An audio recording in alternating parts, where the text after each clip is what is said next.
दोस्तों एक बार फिर से मैं आपके लिए Rajasthan fourth grade vacancy 2025 form fill up apply process की अपडेट लेके आ चुके हैं। लास्ट डेट की अपडेट है, केवल आज का दिन शेष रह गया है फॉर्म फिल करने का। आज रात 11:59 तक आप अपना फॉर्म अप्लाई कर सकते हो।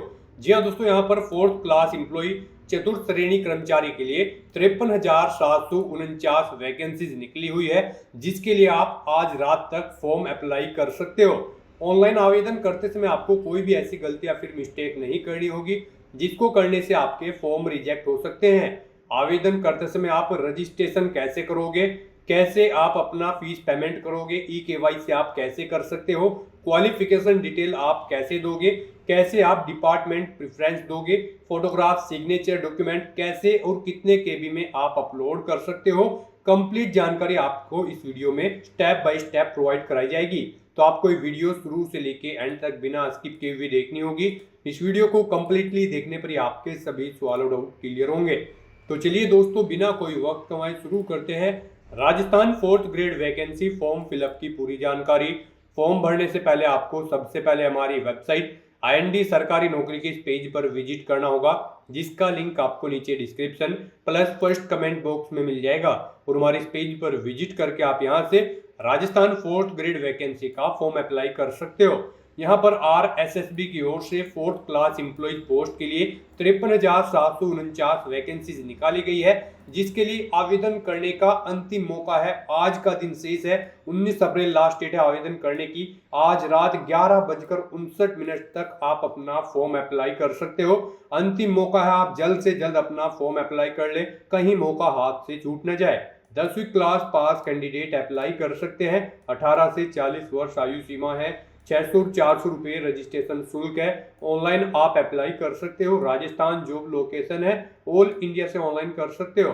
sso.rajasthan.gov.in इसकी ऑफिशियल वेबसाइट है, जिससे आपको फॉर्म फिल करना होगा। इंपोर्टेंट लिंक सेक्शन के अंतर्गत यहाँ पर ऑफिशियल नोटिफिकेशन PDF लिंक पर क्लिक करके आप इस भर्ती की PDF डाउनलोड कर सकते हो और इसमें से कंप्लीट जानकारी चेकआउट कर सकते हो। अप्लाई करने के लिए आपको यहाँ पर अप्लाई ऑनलाइन का भी लिंक दिया गया। इस लिंक पर आप जैसे ही क्लिक करोगे तो आपके सामने ऑनलाइन आवेदन करने का ये SSO का ऑफिशियल पोर्टल ओपन हो जाएगा। यहाँ पर गाइज, अगर आपने राजस्थान सिंगल साइन ऑन के पोर्टल पर पहले से रजिस्ट्रेशन कर रखा है तो यहाँ पर आकर आपको अपनी SSO ID या फिर यूजर नेम एंटर करना है, अपना पासवर्ड आपको एंटर करना है, ये कैप्चा कोड आपको यहाँ पर एंटर करना है और लॉगिन की इस बटन पर क्लिक करके आपको अपने डैशबोर्ड में लॉगिन कर लेना है और फिर वहाँ से आपको अपना फॉर्म अप्लाई करना है। और गाइड, अगर आप यहाँ पर राजस्थान सिंगल साइन ऑन के पोर्टल से किसी भी भर्ती के लिए फर्स्ट टाइम अप्लाई करने जा रहे हो तो सबसे पहले यहाँ पर आपको अपना रजिस्ट्रेशन करना होगा। उसके लिए आपको रजिस्ट्रेशन की ये टैब दी गई है, तो यहाँ पर आपको रजिस्ट्रेशन की इस टैब पर क्लिक करना है। उसके बाद आपके सामने यहाँ पर रजिस्ट्रेशन का इंटरफेस ओपन होगा। यहाँ पर भी आपके पास दो ऑप्शन है, आप सिंपली सिटीजन या फिर उद्योग है तो आप इस ऑप्शन पर क्लिक करें, गवर्नमेंट एम्प्लॉय है तो आप इस ऑप्शन पर क्लिक करें गवर्नमेंट एम्प्लॉय की स्टेप पर। फिर यहाँ पर आप अपना SIPF इस ऑप्शन पर क्लिक करें, फिर आप अपना SIPF नंबर एंटर करें, अपना SIPF का पासवर्ड एंटर करें और नेक्स्ट ऑप्शन पर क्लिक करके अपना रजिस्ट्रेशन की आगे की टास्क कंप्लीट कर ले। गाइस, यहाँ पर अगर आप सिंपली सिटीजन है तो आपको इस ऑप्शन पर क्लिक करना है। फिर यहाँ पर आपको रजिस्ट्रेशन करने के लिए दो ऑप्शन मिलेंगे। आप यहाँ पर जन आधार और गूगल के थ्रू अपना रजिस्ट्रेशन कर सकते हो। जन आधार के थ्रू केवल राजस्थान रेजिडेंट के कैंडिडेट ही अपना रजिस्ट्रेशन कर सकते हैं और गूगल के थ्रू यहाँ पर राजस्थान के साथ साथ सभी स्टेट के कैंडिडेट अपना वन टाइम रजिस्ट्रेशन कर सकते हैं। तो यहाँ पर आपको गूगल के इस ऑप्शन पर क्लिक करना है। उसके बाद आपके सामने कुछ इस तरह से इंटरफेस ओपन होगा। अब यहाँ पर आपको अपनी जीमेल ID एंटर करनी है और फिर आपको नेक्स्ट के इस ऑप्शन पर क्लिक कर देना है। उसके बाद यहाँ पर आपको कंटिन्यू की स्टेप पर क्लिक करना है। नेक्स्ट आपके सामने कुछ इस तरह से इंटरफेस शो होगा। आपकी ईमेल ID के शुरू के कैरेक्टर को यहाँ पर आपका SSO ID या फिर यूजर नेम सेट कर दिया गया है SSO की तरफ से। अगर इसमें आप चेंज करना चाहते हैं तो आप अपने अकॉर्डिंग ABCDXYZ कुछ भी आप इसमें चेंज कर सकते हो। और फिर यहाँ पर अगर ये ग्रीन कलर में है तो यानी कि ये यूजर नेम अवेलेबल है, और अगर ये रेड कलर में होगा और यहाँ पर क्रॉस का निशान होगा तो फिर ये अवेलेबल नहीं होगा। आपको उसमें कुछ चेंज करना होगा और अपने अकॉर्डिंग यहाँ पर आपको अपना अपना यूजर नेम सेट कर लेना है। उसके बाद यहाँ पर आपको अपना पासवर्ड एंटर करना है। गाइस यहाँ पर आपका पासवर्ड 8 से 30 कैरेक्टर के बीच में होना चाहिए। यहाँ पर आपको पासवर्ड की गाइडलाइन दी गई है। इस गाइडलाइन के अकॉर्डिंग आपको अपना पासवर्ड यहाँ पर रेडी करना है। आपको कुछ इस फॉर्मेट में अपना पासवर्ड यहाँ पर रेडी करना है। मीन्स आपका पासवर्ड यहाँ पर अल्फा न्यूमेरिक फॉर्मेट में होना चाहिए। आपके पासवर्ड में कम से कम एक अपर केस कैरेक्टर, एक लोअर केस कैरेक्टर, एक इंटीजर नंबर और एक स्पेशल कैरेक्टर जैसे कि @ या फिर डॉलर होना चाहिए। तो इस फॉर्मेट में यहाँ पर आपको अपना पासवर्ड सेट करना है। वही पासवर्ड आपको कंफर्म पासवर्ड फील्ड में एंटर करना है। उसके बाद यहाँ पर आपको अपना मोबाइल नंबर एंटर करना है। फिर आपको इसे नीचे स्क्रॉल डाउन करना है। फिर यहाँ पर आपको अपना मोबाइल नंबर एंटर करना है या फिर ईमेल आईडी एंटर करनी है। और उसके बाद गाइस यहाँ पर आपको रजिस्टर की इस टैब पर क्लिक कर देना है। इस तरह से यहाँ पर आपका रजिस्ट्रेशन सक्सेसफुली कंप्लीट हो जाएगा। आपको एक यूजर आईडी और पासवर्ड आपके रजिस्टर्ड मोबाइल नंबर पर सबमिट कर दिया गया है। आपको उसे केयरफुली नोट डाउन करके रख लेना है फ्यूचर यूज के लिए। और यहाँ पर अब आपको ओके के इस बटन पर क्लिक करना है। नेक्स्ट आपके सामने कुछ इस तरह से इंटरफेस ओपन होगा। गाइस यहाँ पर अब आपको अपनी SSO आईडी या फिर यूजर नेम एंटर करना है। उसके बाद आपको अपना पासवर्ड एंटर करना है जो आपके मोबाइल नंबर पर आया है या फिर आपने जो क्रिएट किया है। उसके बाद आपको ये कैप्चा कोड यहाँ पर एंटर करना है और फिर आपको यहाँ पर लॉगिन की इस टैब पर क्लिक कर देना है। और गाइस यहाँ पर अगर आप अपनी SSO आईडी भूल गए हैं या फिर पासवर्ड भूल गए हैं तो यहाँ पर आप I forget my digital identity SSO ID के सामने क्लिक करके इस लिंक पर क्लिक करें और फिर यहाँ पर आप अपनी बेसिक डिटेल्स प्रोवाइड कराते हुए अपनी SSO आईडी गेट कर लें। पासवर्ड भूल चुके हैं तो उसके लिए भी आप क्लिक करके इस लिंक पर क्लिक करके अपना पासवर्ड गेट कर सकते हैं। अगर मल्टीपल SSO आईडी है तो आप क्लिक है टू मर्ज इस ऑप्शन पर क्लिक करके अपनी SSO आईडी यहाँ पर मर्ज कर सकते हैं। तो बस यहाँ पर अब आपको अपनी यूजर आईडी और पासवर्ड एंटर करके और ये कैप्चा कोड एंटर करके अपने डैशबोर्ड में लॉगिन करना है। नेक्स्ट आपके सामने कुछ इस तरह से इंटरफेस ओपन होगा। गाइस यहाँ पर अब आपको अपनी प्रोफाइल अपडेट करनी है।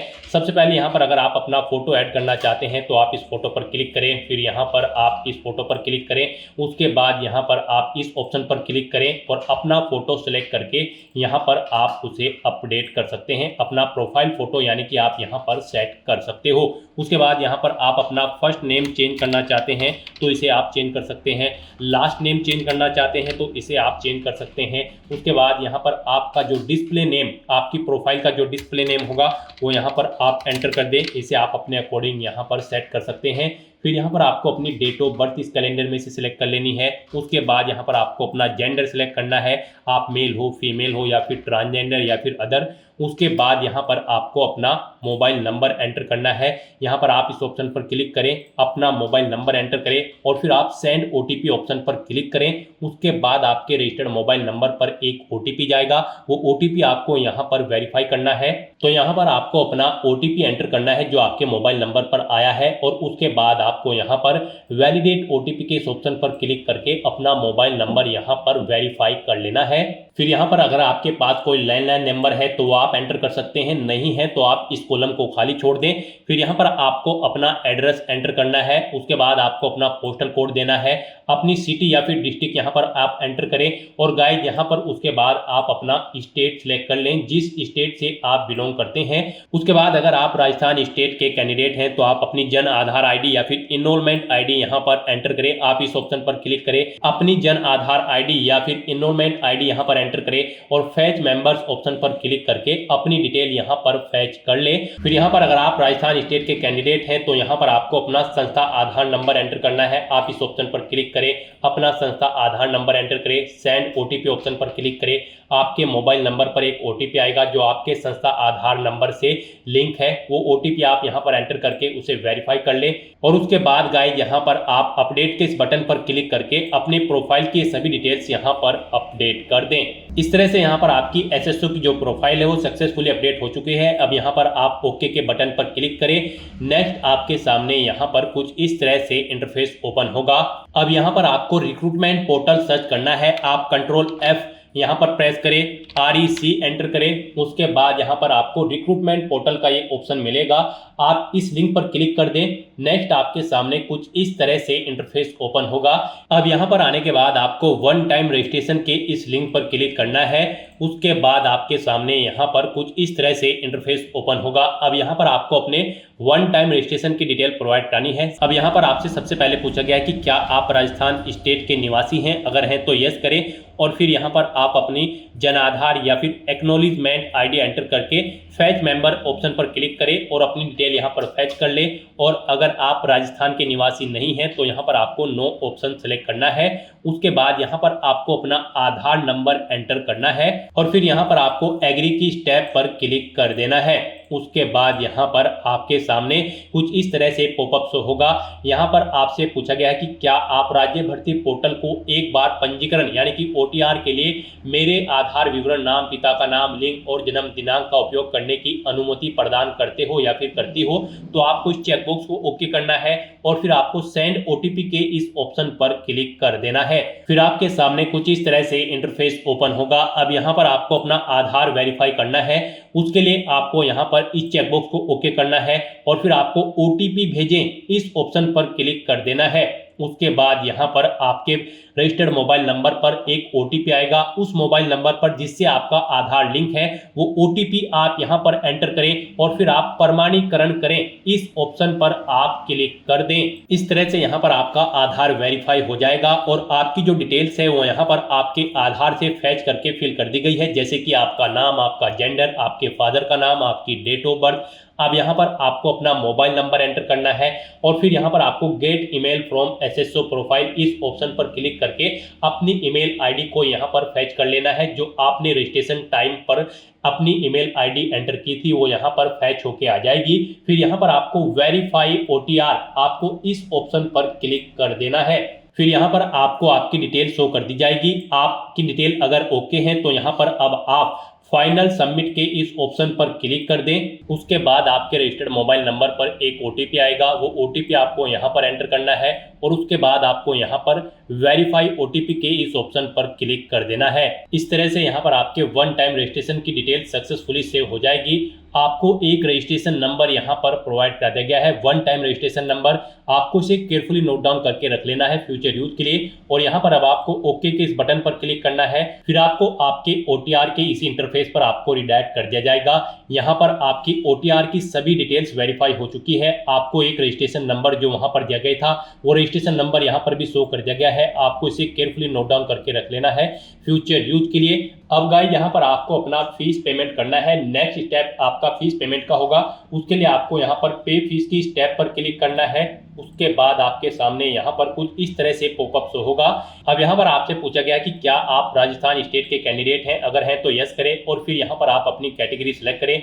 आप रिजर्व कैटेगरी के अंतर्गत आते हो या फिर अनरिजर्व के, आप अपने अकॉर्डिंग ऑप्शन सेलेक्ट करें। और अगर आप राजस्थान स्टेट के कैंडिडेट नहीं हैं तो यहाँ पर आप नो ऑप्शन सेलेक्ट करें। फिर यहाँ पर केवल अनरिजर्व कैटेगरी कैंडिडेट ही अप्लाई कर सकते हैं अगर आप राजस्थान स्टेट से बाहर के कैंडिडेट हैं। उसके बाद यहाँ पर आपसे पूछा गया कि क्या आप स्पेशली एबल्ड कैंडिडेट हैं, अगर हैं तो आप यहाँ पर यस ऑप्शन सेलेक्ट करें। उसके बाद यहाँ पर आपको 400 रुपये फीस के रूप में जमा कराने होंगे। और अगर आप स्पेशली एबल्ड कैंडिडेट नहीं हैं तो यहाँ पर आपको नो ऑप्शन सेलेक्ट करना है। फिर यहाँ पर आपको 600 रुपये एप्लीकेशन फीस के रूप में जमा कराने होंगे। तो इस तरह से आपको आपकी कैटेगरी के अकॉर्डिंग यहाँ पर फीस का अमाउंट शो कर दिया जाएगा। गाइस हम यहाँ पर आपको एक बार फिर से बता दें, अगर आप यहाँ पर वन टाइम रजिस्ट्रेशन करने जा रहे हो, अगर आप अनरिजर्व कैटेगरी से बिलोंग करते हो तो फिर आपको 600 रुपये फीस जमा करानी है। रिजर्व कैटेगरी के अंतर्गत आते हो तो फिर आपको 400 रुपये फीस के रूप में जमा कराने होंगे। ये अमाउंट आपको सिर्फ एक बार जमा कराना है। उसके बाद SSO के पोर्टल से जितनी भी भर्तियां निकलेगी, जितनी भी भर्तियों के लिए आप अप्लाई करोगे, फिर आपको कोई शुल्क जमा नहीं कराना है। ये वन टाइम फीस है। आप एक बार फीस जमा करा के फिर यहाँ पर SSO की इस वेबसाइट के थ्रू मल्टीपल जॉब्स के लिए आप अप्लाई कर सकते हो। तो यहाँ पर अब आपको आपकी कैटेगरी के अकॉर्डिंग अमाउंट शो कर दिया जाएगा। उसके बाद यहाँ पर आपको पे फीस के इस ऑप्शन पर क्लिक करना है। फिर आपको ओके करना है। उसके बाद यहाँ पर आपको फीस पेमेंट के इंटरफेस पर डायरेक्ट कर दिया जाएगा। यहाँ पर आपके पास 3 चॉइस है, आप 3 तरह से अपना फीस पेमेंट कर सकते हो, नेट बैंकिंग के थ्रू, एग्रीगेटर के थ्रू या फिर QR कोड पेमेंट के थ्रू। यहाँ पर सबसे बेस्ट ऑप्शन आपके लिए QR कोड पेमेंट रहेगा। आप यहाँ पर इस ऑप्शन को सिलेक्ट करें, फिर यहाँ पर आप फोन पे ऑप्शन सेलेक्ट करें और पे नाउ के इस ऑप्शन पर क्लिक कर दें। उसके बाद गाइस यहाँ पर आपको फीस पेमेंट के इंटरफेस पर डायरेक्ट किया जाएगा। नेक्स्ट आपके सामने कुछ इस तरह से इंटरफेस ओपन होगा। यहाँ पर आप 2 तरह से फीस पेमेंट कर सकते हो, QR कोड के थ्रू या फिर आप अपने मोबाइल नंबर के थ्रू यहाँ पर फीस पेमेंट कर सकते हो। आपके लिए यहाँ पर बेस्ट ऑप्शन QR कोड रहेगा, तो यहाँ पर आप शो कोड ऑप्शन पर क्लिक करें, आपके सामने ये QR कोड शो होगा। आप अपने किसी भी UPI से इसे स्कैन करें और अपना फीस पेमेंट कर दें। सक्सेसफुली फीस पेमेंट करने के बाद आपको आपके OTR के डैशबोर्ड पर डायरेक्ट कर दिया जाएगा। यहाँ पर आपका फीस पेमेंट सक्सेसफुली कंप्लीट हो चुका है। अब आप व्यू रिसिप्ट के ऑप्शन पर क्लिक करके अपनी एप्लीकेशन फीस की एक रिसिप्ट का यहाँ पर प्रिंट आउट ले सकते हैं फ्यूचर यूज के लिए। और यहाँ पर अपनी ये फीस पेमेंट करने के बाद अब आपको नेक्स्ट ऑप्शन कंप्लीट करना है, वो आता है यहाँ पर आपका OTR eKYC। आपको इस ऑप्शन पर क्लिक करना है। अब यहाँ पर गाइस आपको अपना लाइव फोटो कैप्चर करना है और अपना हैंड रिटन डिक्लेरेशन डॉक्यूमेंट आपको अपलोड करना है। लाइव फोटो कैप्चर करने के लिए आपको कुछ गाइडलाइंस दी गई है, इन्हें ध्यान में रखते हुए आपको अपना फोटो यहाँ पर कैप्चर करना है। यहाँ पर 5 सेकंड के टाइमर के पश्चात अभ्यर्थी अपनी पलक 2-3 बार झपकाएं। यदि आपकी फोटो बंद आंखों के साथ कैप्चर हुई है तो आप दोबारा से अपनी फोटो कैप्चर करें और फोटो कैप्चर करते समय आपको कैमरे की तरफ देखना है। अगर आप चश्मे का इस्तेमाल करते हैं तो आप अपना फोटो चश्मे के साथ ही लें, परंतु इस बात का ध्यान रखें कि चश्मे पर रोशनी के कारण फोटो अस्पष्ट अथवा चमक के साथ कैप्चर ना हो। बिल्कुल साफ फोटो आपका होना चाहिए। साथ ही साथ यहाँ पर अभ्यर्थियों को सुनिश्चित करना होगा कि लाइव फोटो साफ एवं पर्याप्त रोशनी में पृष्ठभूमि के साथ ली गई हो। धुंधली अथवा अंधकार में फोटो यहाँ पर एक्सेप्ट नहीं होगी। गाइस यहाँ पर अगर आपका फोटो स्पष्ट नहीं है तो आप बार बार अपना फोटो कैप्चर कर सकते हैं, परंतु एक बात आपको याद रखनी है, OTP के माध्यम से वेरिफिकेशन के पश्चात फाइनल सबमिट किए जाने के बाद आपको अवसर नहीं मिलेगा। उससे पहले ही आपको अपना फोटो यहाँ पर कैप्चर कर लेना है, फिर आप चेंज नहीं कर पाओगे। तो यहाँ पर इन दिशा निर्देश को रीड करने के बाद आपको इस चेकबॉक्स को ओके करना है। उसके बाद आपको टेक फोटो इस ऑप्शन पर क्लिक करना है। तो यहाँ पर अपना फोटो कैप्चर करने के बाद फिर आपको अपना handwritten declaration document upload करना है। उसके लिए यहाँ पर आपको फॉर्मेट दिया गया है, आप सैंपल फाइल के इस लिंक पर क्लिक करें। नेक्स्ट आपके सामने यहाँ पर ये PDF ओपन हो जाएगी। गाइस यहाँ पर आपको इस PDF का एक हार्ड कॉपी प्रिंट आउट ले लेना है और उसके बाद आपको उस हार्ड कॉपी प्रिंट आउट पर अपना नाम मेंशन करना है, अपने फादर का नाम मेंशन करना है, अपनी डेट ऑफ बर्थ देनी है, यहाँ पर आपको अपने हस्ताक्षर करने हैं और उसके बाद आपको ये कंप्लीट डाटा फिर यहाँ पर मेंशन कर देना है अपने हाथ से ब्लू इंक पेन से। और उसके बाद यहाँ पर आपको अपने सिग्नेचर कर देने हैं।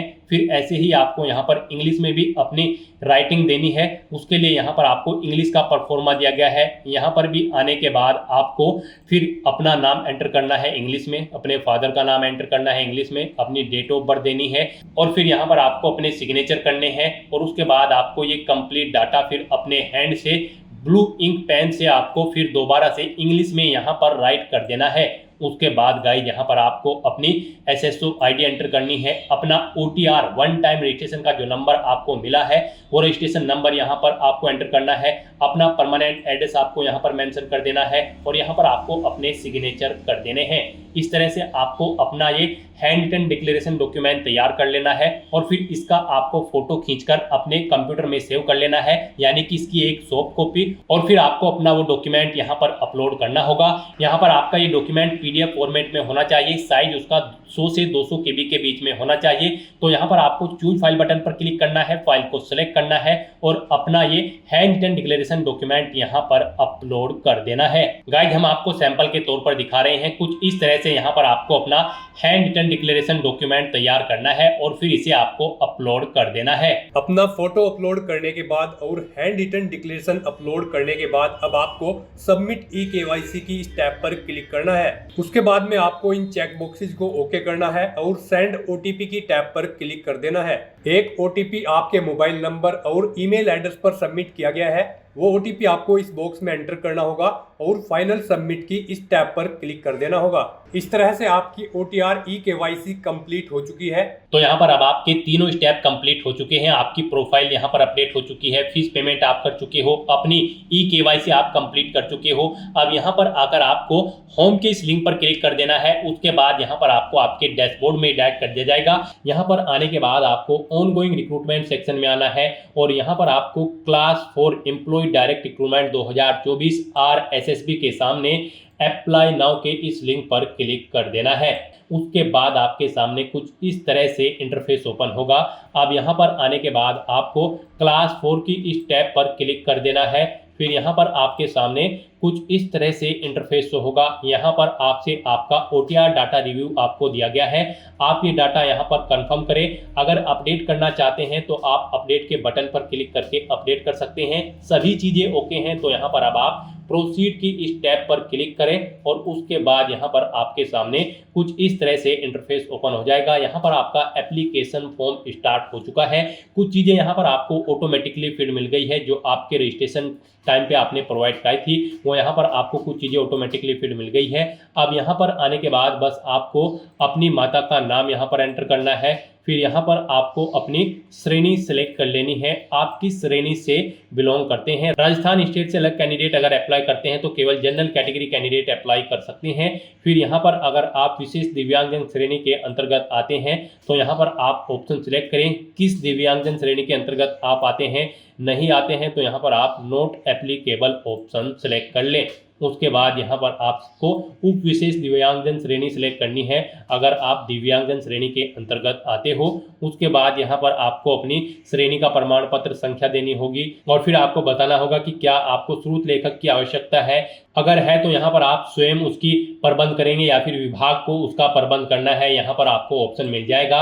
और गाइस अगर आप यहाँ पर विशेष दिव्यांगजन श्रेणी के अंतर्गत नहीं आते हो तो फिर आगे के ये ऑप्शन आपको यहाँ पर डिसेबल्ड कर दिए जाएंगे। उसके बाद यहाँ पर आपको अपना रिलीजन सेलेक्ट करना है, अपनी वैवाहिक स्थिति मैरिटल स्टेटस आपको बताना है, आप मैरिड हो या फिर अनमैरिड हो या फिर डाइवोर्स हो, आप अपने अकॉर्डिंग ऑप्शन सेलेक्ट करें। उसके बाद यहाँ पर अगर आप मैरिड हो तो यहाँ पर आपको अपने जीवित बालक की संख्या देनी है और आपको यहाँ पर आपका मोबाइल नंबर ऑटोमेटिकली फिर मिल जाएगा। अपना व्हाट्सएप मोबाइल नंबर देना चाहते हैं तो वो यहाँ पर आप दे सकते हैं।